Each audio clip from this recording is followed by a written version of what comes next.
You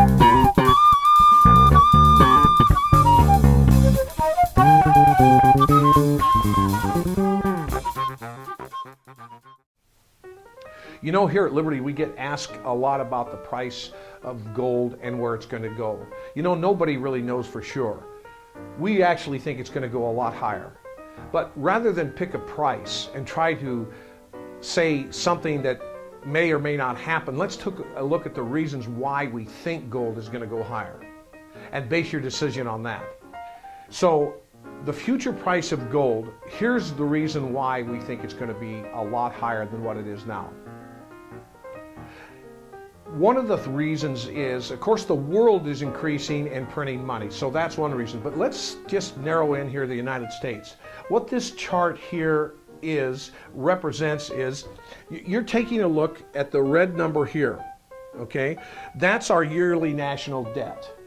Currently, in 2011, it was approximately $14.5 trillion.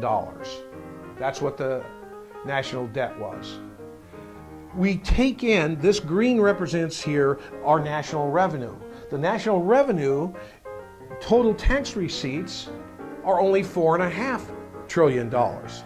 So you have a debt of $14.5 trillion. You have revenues of only $4.5 trillion.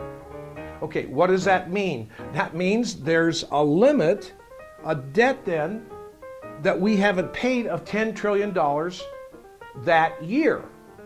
On top of that, we are increasing the debt by $1.3 trillion this year in 2012.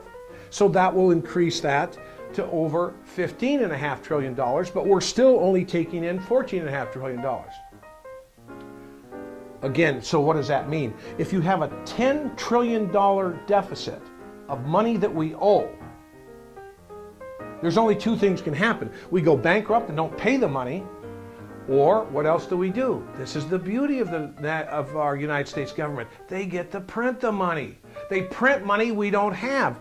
This deficit, this $10 trillion, comes out of thin air. So what happens? It increases the money supply. It debases our dollar. We have more dollars out there, and we all know that when we have more dollars or more of anything, the value goes down, and that's what's happening to the dollar. On top of that, this yellow line represents what we pay on a monthly basis on this debt. That comes to about $35 billion every month. So that's $350 billion, $360 billion a year just in national debt. In 10 years, that's $3.5 trillion. Okay, now the government Congress, the Senate, just reduced the debt by $1.2 trillion. Okay, that's good, except it's still, over a 10-year period, this debt is going to increase to $25 trillion. Our debt's going to be $3.5 trillion, the interest we pay on the debt. That $1 trillion doesn't mean a thing. Again, we're continually increasing the money supply.